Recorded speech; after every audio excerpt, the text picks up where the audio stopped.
ایک دفعہ کی بات ہے کہ سونی دیہات کا ایک آرام سے رہنے والا دھوبی جس کا نام رمیش تھا۔ رمیش ایک معمولی زندگی گزارنے والا آدمی تھا۔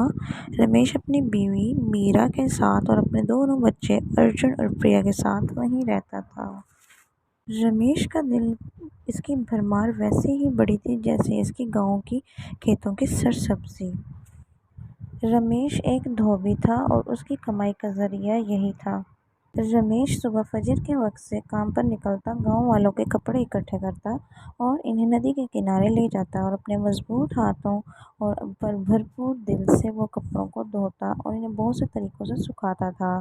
گاؤں کے لوگ رمیش کی محنت اور ایمانداری کا احترام کرتے تھے۔ ارجن ایک محنتی طالب علم تھا اور اکثر اپنی کلاس میں اول آنے والا تھا، جبکہ دوسری طرف پریا کا خصوصی انداز تھا کہ وہ اپنے گاؤں کی خوبصورتی کو اپنی خوبصورت تصویروں کے ذریعے ظاہر کرتی تھی۔ ان کی محدود اوقات پر کمائی سے بھرپور ہونے کے باوجود رمیش اور میرا اپنی زندگی سے راضی تھے۔ ان کے درمیان بہت محبت تھی اور اپنے بچوں کی کامیابی پر فخر کرتے تھے۔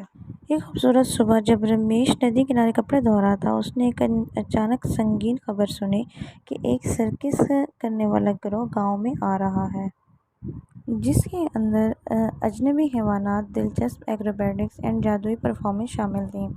گاؤں والے یہ حسین جشن منانے کے لیے تیار تھے اور بچے تصورات کر رہے تھے کہ ان کو دیکھنے کا وقت کب آئے گا۔ اکثر اوقات کی طرح ارجن اور پریا اپنے والد سے سرکس جانے کی طرف دوڑ کر آئے اور کہنے لگے، والد سرکس آ رہی ہے، ہمیں جانے کا بہت شوق ہے۔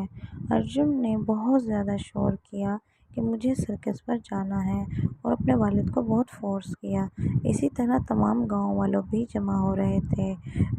دوسری طرف پریا نے بھی اپنے دوستوں کے ساتھ مل کر اپنے والد سے ریکویسٹ کی کہ بابا جی، براہ کرم سرکس آ رہی ہے، ہمیں سرکس دیکھنے کا بہت شوق ہے، ہم دیکھنا چاہتے ہیں کہ سرکس میں جا کر وہاں کیسا محسوس ہوتا ہے۔ اسی طرح یہ سب لوگ، ارجن، پریا اور تمام ان کے دوست، گاؤں والے سب ایک جگہ اکٹھے ہوئے اور وہاں پر سرکس شروع ہوئی تھی، جہاں پہ مختلف قسم کے تجربات ہو رہے تھے۔ ارجن اور پریا موسیقی سن کر بہت خوش ہو رہے تھے اور تازہ ہوا سے بہت زیادہ لطف اندوز ہو رہے تھے۔ اسی طرح تمام گاؤں والے بھی بہت زیادہ خوش تھے۔ اگلی صبح رمیش صبح ہوتے ہی بہت سارے گاؤں والوں کے کپڑے لے کر دریا کنارے پہنچ گیا اور وہ اپنی محنت سے کپڑے دھونے لگا اور اس کے بچے میرا کے ساتھ دوبارہ سرکس کے اندر چلے گئے۔ رمیش ایک محنتی آدمی تھا اور اپنے بچوں کو بھی محنت کا سبق دیتا تھا۔